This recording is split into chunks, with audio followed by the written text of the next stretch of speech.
திரைக்குறள் நேயர்களுக்கு வணக்கம். பொதுவா சினிமால ஒரு டயலாக் வரும், அரசியல்ல இதெல்லாம் சாதாரணமாப்பா அப்படின்னு வரும். ஆனா இப்போ நம்ம தமிழ்நாட்டுல ஒரு அரசு நடந்துட்டு இருக்குல்ல, இந்த தாவேகா அரசு, இதுல நடக்கிறதெல்லாம் பார்க்கும்போது சினிமால வேணா இதெல்லாம் சாதாரணமா இருக்கலாம், அரசியல்ல இதெல்லாம் ரொம்ப அநியாயம்ப்பா அப்படின்னு தான் நமக்கு சொல்ல தோணுது. ஏன் நமக்கு இப்படி சொல்ல தோணுதுன்னா அதுக்கு ஒரு முக்கியமான காரணம் இருக்கு. அதாவது நம்மளோட சிஎம் இருக்கார்ல, அக்கௌண்டபிலிட்டிக்கு ஆப்போசிட் சைட்ல ஓடிட்டு இருக்காரு. ஓடுறதுன்னா நான் நேற்று மேரத்தான்ல ஓடினார்ல, அதை சொன்னேன், வேற எதுவும் சொல்லல. அக்கௌண்டபிலிட்டிக்கு ஆப்போசிட் சைட்ல ஓடிட்டு இருக்கிற நம்ம முதல்வர் இன்னைக்கு ஒருத்தருக்கு ஒரு பணி நியமன ஆணை வழங்கியிருக்காரு. ஒரு பணி நியமன ஆணை வழங்கி இருக்கிறதுல உங்களுக்கு என்ன பிரச்சனை? இது பேசுறதுக்கு என்ன இருக்கு அப்படின்னு நீங்க யோசிக்கலாம். பேசுற அளவுக்கு அது ஒரு முக்கியமான பொறுப்பு. அது என்ன பொறுப்பு, அதை யாருக்கு அவர் வழங்கியிருக்காரு, அப்படி யாருக்கு வழங்கியிருக்காரோ அவர் அந்த பொறுப்புக்கு தகுதியானவரா, அதுக்கு தேர்வு செய்யப்பட வேண்டியவரா, அதுக்கான என்ன தகுதி அவர்கிட்ட இருக்கு அப்படின்னு தான் நம்ம இன்னைக்கு இந்த வீடியோ முழுக்க பேச போறோம். என்ன பொறுப்புனா, தமிழ்நாட்டின் டெல்லி சிறப்பு பிரதிநிதி. அதாவது தமிழ்நாட்டோட வாழ்வாதார பிரச்சனை, நிதி ஒதுக்கீடு, இந்த இப்ப கர்நாடகால மேகதாது அணை கட்டுறதுக்கான பிரச்சனை போயிட்டு இருக்குல்ல, இது எல்லாத்துக்கும் சேர்த்து டெல்லியில இருக்கிற மத்திய அரசு கிட்ட சண்டை போட்டு நமக்கான உரிமைகளை வாங்கி தர ஒரு இமாலய பொறுப்பு. இப்பவே இந்த பொறுப்போட முக்கியத்துவம் என்னன்னு உங்களுக்கு புரிஞ்சிருக்கும். இப்ப இந்த பொறுப்புக்கு இவரை யாரை நியமிச்சிருப்பாரு? இதுக்கு முன்ன இதுல முன் அனுபவம் உள்ளவங்களா? இல்ல. அரசியல் தெரிஞ்சவங்களா?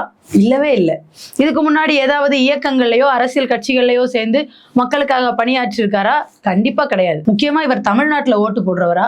கிடையவே கிடையாது. இவர் யாருன்னா, நம்ம சிஎம் அவர்கள் நடிச்சு வெளியே வராம இருந்து இவங்களே பாம வைப்பாங்களாமா, எடுப்பாங்களாமா.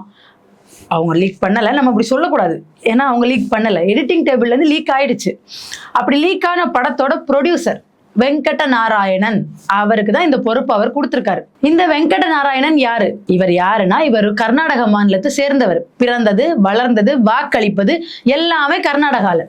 ஒரு மூவி ப்ரொடியூஸ் பண்ண தமிழ்நாட்டுக்கு வந்தீங்க, சரி, அப்படி லம்பா ஒரு பதவியவே தூக்கிட்டு போயிட்டீங்க. முன்னாடிலாம் இயக்குநர்கள் வந்து ப்ரொடியூசர் பின்னாடி ஓடிட்டு இருப்பாங்க. முன்னாடியில இல்ல, இப்பவும் அப்படிதான்.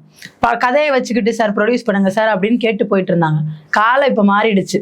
தளபதியோட ஒரு படத்தை தயாரிங்க, கவர்மெண்ட் போஸ்டிங் வாங்குங்க, ஜாலியா வீட்டுல உட்காருங்க, அவ்வளவுதான் இப்ப நடந்துட்டு இருக்கு.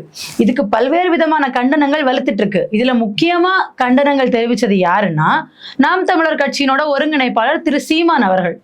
அவர் என்ன கேட்கிறாரு, யோ மேகதாது அணை கட்டுற பிரச்சனை போயிட்டு இருக்கு, தமிழ்நாட்டுல இனி வரும் காலங்கள்ல தண்ணிக்கு பஞ்சம் வந்துருமோ, விவசாயிகள் என்ன ஆவாங்க, தமிழ்நாட்டோட நீர் பிரச்சனை என்ன மாதிரியாக உருமாற போகுது அப்படின்னு ஒட்டுமொத்த தமிழ்நாடு கொந்தளிச்சு போய் வெயிட் பண்ணுது. கர்நாடகாவோட சீஃப் மினிஸ்டர் என்னன்னா, அணை கட்டியே தீர்வோம், தமிழக அரசால எங்களை தடுக்கவே முடியாதுன்னு பேசுறாரு. ஆனா நீங்க கொஞ்சம் கூட சம்பந்தமே இல்லாம ஒரு கர்நாடகாக்காரர் இங்க வந்து டெல்லியோட சிறப்பு பிரதிநிதியா வச்சிருக்கீங்க, தமிழ்நாட்டுக்கான டெல்லியின் சிறப்பு பிரதிநிதியா வச்சிருக்கீங்க. அவருக்கு என்ன தகுதி இருக்கு? தமிழாவது ஒழுங்கா பேச தெரியுமா அவருக்கு? அதனால ஒரு தமிழர் தான் இந்த பொறுப்புக்கு தகுதியானவர் அப்படின்னு சீமான் அவர்கள் கண்டன அறிக்கை கொடுக்கிறாரு. இது ரொம்ப சரியான ஒரு விஷயம். ஏன்னா நம்ம பிரச்சனையை எடுத்து சொல்றதுக்கு நம்ம மண்ணை பத்தி தெரிஞ்சிருக்கணும், நம்ம மண்ணின் மக்களோட பிரச்சனை தெரிஞ்சிருக்கணும், நம்ம தமிழ்நாட்டுல இருக்கிற அரசியல் சூழ்நிலை அது புரியணும்ல அவசியம் இல்லை. அது புரிஞ்சிருந்தா தாவேக்கான ஒரு கட்சியே இருந்திருக்காது. அது செகண்ட் பார்ட். இப்போ அவங்க ஆட்சியை பிடிச்சிட்டதுனால கொடுக்குற ஒரு பதவி ஒண்ணு கொடுக்குறீங்கன்னா அதுக்கு தகுதியான ஆளை பார்த்து தானே நீங்க கொடுக்கணும். கொடுக்கவே இல்லை. இப்போ இந்த பொறுப்பை வழங்கிட்டு அதை பத்தின ஜிஓ வந்து அதை பத்தின நியூஸ் வந்ததுமே நெட்டிசன்ஸ் வந்து ஒரு பழைய போட்டோவை தோண்டி எடுத்து அடிக்க ஆரம்பிச்சிட்டாங்க. பழைய போட்டோனா 10 வருஷத்துக்கு முன்னாடி உள்ள போட்டோவா? இப்போ மே 10ஆம் தேதி உள்ள போட்டோ. ஆமாங்க, நம்ம விஜய் அவர்கள் பெரும்பான்மையா ஜெயிச்சாரு, தனி பெரும்பான்மையா ஜெயிக்க முடியல. அப்படி ஜெயிக்க முடியாம அதிமுக இருந்து கொஞ்சம் எம்எல்ஏக்களை பிடுங்கி திமுகவோட கூட்டணி கட்சிகளா இருந்து திமுகவோட தீய சக்தி அப்படின்னு இவர் சொன்னார்ல, திமுக தலைவர் ஸ்டாலின் அவர்களும் டெபுட்டி சிஎம்மா இருந்த எக்ஸ் டெபுட்டி சிஎம் இன்றைய எதிர்கட்சி தலைவர், சட்டமன்ற எதிர்கட்சி தலைவர் திரு உதயநிதி ஸ்டாலின் அவர்களும் கூட நின்று பிரச்சாரம் பண்ணி ஜெயிச்ச சீட்டுகள்ல இருந்து உருவான எம்எல்ஏக்களை வாங்கி கூட்டணி சேர்த்துக்கிட்டு ஆட்சி அமைச்சார்ல. அப்படி அமைக்கிறதுக்கு முன்னாடி ஒரு 3 நாளைக்கு ஆளுநர் வீட்டுக்கும் இவர் வீட்டுக்கும் ஓட்டம நடைமா இருந்தாரு. போறது வர்றது கணக்கு செட் ஆகல, அப்புறம் எடுத்துட்டோம் அப்படின்னு அவரு கிண்டல் பண்ணி அமைச்சது அதெல்லாம் ஒரு கதை. அப்படி போகும்போது இந்த வெங்கட நாராயணன் பின்னாடியே போனாரு. எல்லாரும் என்ன நினைச்சாங்கன்னா, ஒரு தளபதியை பத்தி, தளபதி போறாரா ஆளுநருக்கு பெருசா தெரியாது. அவர் நம்மளோட ஆளுநரும் இல்ல, பொறுப்பு ஆளுநர், கேரளாவோட ஆளுநர். தமிழகத்திற்கு கூடுதல் பொறுப்பு அவரை கொடுத்துருக்காங்க. அப்ப நம்ம தளபதியை பத்தி புகழ்ந்து பேச கூட கூட்டு போனாருன்னு எல்லாரும் நினைச்சிட்டு இருந்தாங்க போல. நான் அப்படிதான் நினைச்சேன். எங்க விஜய் அண்ணாக்கு எவ்வளவு வசூல் ஆகும் தெரியுமா, ஒரு படத்துக்கு 200 கோடி சம்பளம் வாங்குறாரு தெரியுமா, அப்படிலாம் பேசி இம்ப்ரெஸ் பண்ண போனாருன்னு நினைச்சேன். ஆனா அது தேர்தலோட கிளைமேக்ஸ் இல்ல, இவரோட அரசு பதவிக்கான ப்ரமோஷன் மீட். அது நமக்கு இப்பதான் புரியுது. அதான் ஜம்முன்னு ஒரு பதவியை வாங்கிட்டு உட்கார்ந்துட்டாரு. இதுக்கு போட்டு அடி பொளக்குறாங்க சோசியல் மீடியால.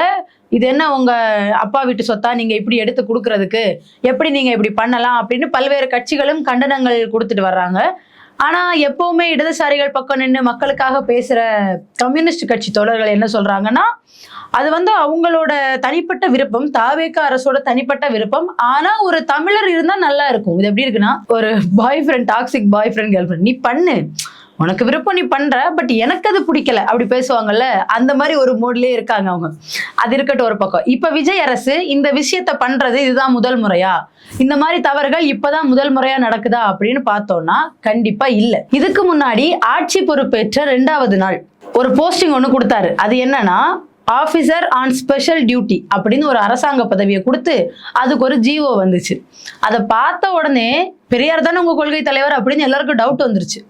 சரின்ட்டு அடுத்த நாள் சட்டமன்றத்துல அந்நியார் பிரேமலதா, அப்படி உங்களுக்கு உங்க ஜோதிடரை கூடயே வச்சுக்கிறோம், பர்சனலா வீட்டுல வச்சுக்கோங்க அப்படின்னு ஒரே போட்டதுல அதை மறுபரிசீலனை செய்கிறோம் அப்படி சொல்லிட்டு இருந்தார். நான் என்ன கேட்கிறேன், ஒரு ஜோசியருக்கு எதுக்கு அந்த பொறுப்பு? இல்ல மேகதாது அணை கட்டுறதை தடுக்க இது நல்ல நாள் அப்படின்னு பார்த்து சொல்லுவாரா, இல்ல ஃபைல்ஸ்ல எப்ப கையெழுத்து போடலாம், எந்த நேரம் நல்ல நேரம்னு பார்த்து சொல்லுவாரா? ஆனா ஒரு அஸ்ட்ராலஜரை இவர் ஆபீசர் ஆன் ஸ்பெஷல் டியூட்டியா நியமிக்கும் போதே ஒரு விஷயம் நல்லா புரிஞ்சு, இவங்க ஐடியாலஜியை வச்சு பாலிடிக்ஸ் பண்ணல, ஆஸ்ட்ராலஜியை வச்சுதான் பாலிடிக்ஸ் பண்றாங்கன்னு அப்பதான் புரிஞ்சிச்சு. சரி, சட்டமன்றத்துல அந்நியார் இப்படி பேசின உடனே அடுத்த நாள் அவருக்கு கொடுத்த பதவியை இது பண்ணிட்டாங்க. பாவம் அந்த ஜோசியருக்கு, நமக்கு கிடைச்ச ஒரு பதவி அடுத்த நாள் பறி போகும்னு கூட அவருக்கு ஜோசியம் பார்க்க தெரியாம இருந்திருக்கு. சரி, இது ஒரு பக்கம். இதுலயாவது இந்த ரத்தன் பண்டிட் விஷயத்துலயாவது ஒரு ஜிஓ ஒண்ணு பாஸ் பண்ணாங்க, நியூஸ் வந்துச்சு, எல்லாருக்கும் தெரிஞ்சதுனால அடிச்சு திருப்பி வாங்க வச்சுட்டாங்க. நான் அடிச்சுன்னு சொல்றது சட்டமன்றத்துல கேள்வி கேட்டு அதை மீன் பண்ணி சொல்றேன். ஆனா ஒரு ஆளுக்கு கவர்மெண்ட் போஸ்டிங் கொடுத்தது தமிழ்நாட்டுல யாருக்குமே தெரியல. அவர் தேர்தலுக்கு முன்னாடி திரு விஜய் அவர்களோட வார் ரூம்ல வேலை பார்த்துட்டு இருந்தார். அந்த வார் ரூமை வழி நடத்துற ஒரு ஹெட், அந்த வார் ரூமை தாங்கி நிக்கிற ஒரு வேறு, அந்த வார் ரூமுக்கு வழி காட்டுற ஒரு வழிகாட்டி, அப்படிலாம் சொல்லிக்கலாம். ஷார்ட்டா சொல்லனா ரூட்டு. அந்த ரூட்டோட ஹெட் திரு ஜெகதீஷ் பழனிசாமி அவருக்கு ஒரு போஸ்டிங் ஒன்று கொடுத்துருக்காரு. அது என்ன போஸ்டிங்னா, the private secretary of honourable chief minister. நான் என்ன கேட்கிறேன், அரசு பதவி என்ன உங்க வீட்டுல இருந்து நீங்க கொண்டு வந்ததா? 2வது, ஊரா வீட்டு நெய்யில உங்க வீட்டுக்கு ஸ்வீட் செய்யாதீங்கன்னு மேடையில பேசுனீங்கல்ல, பேர் என்ன இதுக்கு? அவருக்கு ஜிஓ பாஸ் பண்ணவும் இல்லை, எதுவும் இல்லை. அவர் எப்படி வார் ரூமுக்குள்ள சைலண்டா வார் ரூம் ஒன்று வச்சு பல்வேறு இன்ஸ்டா ஐடிக்களை விலைக்கு வாங்கி வேலை பார்த்துட்டு இருந்தாங்களோ, அதே மாதிரி அவருக்கு மேனேஜரா இருந்த ஒரே காரணத்தினால, அவருக்கு தேர்தல் வியூகம் பண்ண ஒரே காரணத்தினால, அவருக்காக வார் ரூம் நடத்தி எல்லாரையும் விர்ச்சுவலா அபியூஸ் பண்ணிட்டு இருந்த ஒரே காரணத்துக்காக ரகசியமா அரசாங்க ரூமுக்குள்ள நுழைஞ்சிட்டாப்ல. ஆனா அந்த ஜெகதீஷ் பழனிசாமி இருக்காருல்ல, அவரே ஒரு போஸ்ட் போட்டு காமிச்சு கொடுத்துட்டாரு எக்ஸ்ல. அது என்ன போஸ்ட்னா, 18 years ago, I stood in line as a die-hard fan, hopping for a photo with you. Now standing beside you as the private secretary to the Honorable Chief Minister of the state. Life has come full circle. I owe you everything for who I am today. Doesn't matter how low I feel, your impeccable aura just changed things positive to me. நல்ல positive, பின்ன government போஸ்ட்னா சும்மாவா? With a matter of a smile, the energy you gave for me to run faster during my hard days is something I can't put in words. போஸ்டிங்ல சொல்லிடலாம், வேர்ட்ஸ்ல சொல்ல வேணாம். Happy birthday to my god. ஆமா, பின்ன government posting கொடுத்தா god தானே. தளபதி விஜய் அண்ணா, wishing you greater heights and a glorious journey ahead with the people of Tamil Nadu அப்படின்னு ஒரு போஸ்ட் ஒன்று போட்டிருக்காரு. அதுக்கப்புறம் தான் எல்லாருக்கும் தெரியுது இவருக்கு போய் கவர்மெண்ட் போஸ்டிங் கொடுத்துருக்கீங்கன்னு. மறுபடியும் இவரை போட்டு பழக்க ஆரம்பிச்சிட்டாங்க. ஆனா முட்டு கொடுக்கறதுக்கு தான் நம்ம விர்ச்சுவல் வாரியர்ஸ் இருக்காங்களே. போக்கிரி படத்துல வடிவேல் ஒரு டைலாக் சொல்லுவார், மண்டையை வச்சு அண்டை கொடுங்குற மாதிரி முரட்டு முட்டு கொடுத்து அந்த பிரச்சனை முடிஞ்சு அடுத்து இது ஒண்ணு வந்திருக்கு. நான் என்ன கேட்கிறேன், இப்படி உங்களுக்கு க்ளோஸ் ஆனவங்க, உங்களுக்கு ஜோசியம் பார்த்தவங்க, இத்தனை வயசு வரை நீங்க முதலமைச்சரா இருப்பீங்கன்னு சொன்னவங்க, உங்களுக்கு படம் தயாரிச்சவங்க, உங்க நெருங்கிய நண்பர்கள், இப்படி எல்லாருக்கும் கவர்மெண்ட் போஸ்டிங்கை நீங்க தூக்கி கொடுக்கறதுக்கா நாங்க தான் மாற்றம்னு சொல்லிட்டு வந்தீங்க. இந்த நீங்க திரைத்துறையில இருக்கும்போது, நீங்க சினிமால இருக்கும்போது ஒரு டயலாக் ஒண்ணு பேசுனீங்க. சிஸ்டமை மாத்தணும், சிஸ்டம் கரப்டா இருக்கு. அதுவே சூப்பர் ஸ்டார்ல இருந்து காப்பி அடிச்சது. அது ரெண்டாவது. நீங்க என்ன பண்றீங்க, என்னோட சினிமா சிஸ்டம் அரசியல் சிஸ்டமா மாறணும். உங்களுக்கு சினிமா துறையில யார் யார் நெருங்கினவங்களோ எல்லாருக்குமே நீங்க ஒரு போஸ்டிங்கை தூக்கி கொடுப்பீங்க. அங்க ஜெய் வேற என்னென்னமோ பேசிட்டு இருக்காரு. அவருக்கு அடுத்து என்ன போஸ்டிங் வச்சிருக்கீங்கன்னு தெரியல. அவர் எந்த போஸ்டிங்க்கு எந்த சீட்டுக்கு இந்த முட்டுறாருன்னு நமக்கு புரியல. இப்போ இவர் இப்படி ஒரு இதை போட்டு இதுக்கு முன்னாடி ரத்தன் பண்ணிட்டு ஜிஓ பாஸ் பண்ணாங்க. அது எல்லாருக்கும் தெரிய வந்தது. இங்க அப்படி ஒரு சம்பவமே நடக்காம சைலண்டா கவர்மெண்ட் இதுக்குள்ள புகுந்திருக்காரு நம்ம ஜெகதீஷ் பழனிசாமி. சார் என்ன ஆனாலும் விஜய் சாருக்கு வேலை பார்த்துருக்கணும். ஆனா விஜய் சாருக்கு வேலை பார்த்தவன், கட் அவுட் வச்சவன், பால் ஊத்துனவன், போஸ்டர் ஒட்டினவன், மக்கள் இயக்கம் வச்சு விஜய் சார் 1 ரூபா கொடுக்கலனாலும் தானே உதவி பண்ணிட்டு விஜய் அண்ணாக்கு புகழ் தேடி கொடுத்தவன், எல்லாரும் ஒரு ஓரமா தான் இருக்காங்க. வேற கட்சியில இருந்து உள்ள வந்தவங்க, திடீர்னு காசு கொடுத்து சீட்டு வாங்கினவங்க எல்லாம் இன்னைக்கு அமைச்சரும் எம்எல்ஏவாய் உள்ள இருக்காங்க. ஆனா ஏதோ நமக்கு பிடிச்ச ஒரு சினிமா ஹீரோ, அந்த சினிமா பிம்பத்துக்காக இன்னுமே கீழே அதை நியாயப்படுத்திட்டு இருக்க தொண்டர்களும் இருக்காங்க. தொண்டர்கள்னு சொல்ல முடியாது, ரசிகர்கள் தான். தொண்டர்கள்னா அரசியல் படுத்தப்பட்டவங்க தான் தொண்டர். அது உங்க கட்சியில இல்ல. சோ அது வரைக்கும் அவங்க ரசிகர்களா தான் இருக்காங்க, இன்னமும் ரசிகர்களா தான் இருப்பாங்கன்னு நான் நினைக்கிறேன். இப்ப இவரு அரசியலை, இவரோட சினிமா சிஸ்டமை எப்படி அரசியலா மாத்திருக்காருன்னு பாருங்க. படத்தை தயாரிச்சா Delhi manager, call sheet manage பண்ணா தனி செயலாளர், ஜோசியம் பார்த்தா ஓஎஸ்டி. இப்படி இவருக்கு க்ளோஸ் சர்க்கிள்ஸ்ல இருக்கவங்களையே இவருக்கு நெருக்கமான ஆபீசர்ஸ் போஸ்ட்ல வச்சா எக்ஸாமுக்கு படிச்சு எழுதி கஷ்டப்பட்டு வர்றாங்கல்ல, அவங்களெல்லாம் என்ன பண்ணுவீங்க? இப்பதான் புரியுது எதுக்கு குரூப் 1ல வெறும் 26 வேகன்சின்னு. ஏன்னா மீதியெல்லாம் உங்களோட ஃப்ரெண்ட்ஸு, உங்களுக்கு க்ளோஸ் ஆனவங்க, உங்க ஜோசியரு, இன்னும் கொஞ்ச நாள் போனா உங்களுக்கு பார்லர்ல சர்வீஸ் பண்றவங்க, உங்களுக்கு ஹேர் ஸ்டைல் பண்றவங்க, உங்களுக்கு மேக்கப் மேனா இருந்தவங்க, உங்க டிரைவர் பையனுக்கு ஆல்ரெடி சீட்டு கொடுத்துட்டீங்க. இப்படி உங்களுக்கு க்ளோஸா இருக்க எல்லாரையுமே கவர்மெண்ட்டுக்குள்ள கொண்டு வந்துட்டீங்கன்னா கஷ்டப்பட்டு படிச்சு பரிச்சு எழுதி வரணும்னு நினைக்கிறவன் எப்படி கவர்மெண்ட் வேலைக்கு போகணும்னு நினைப்பான்.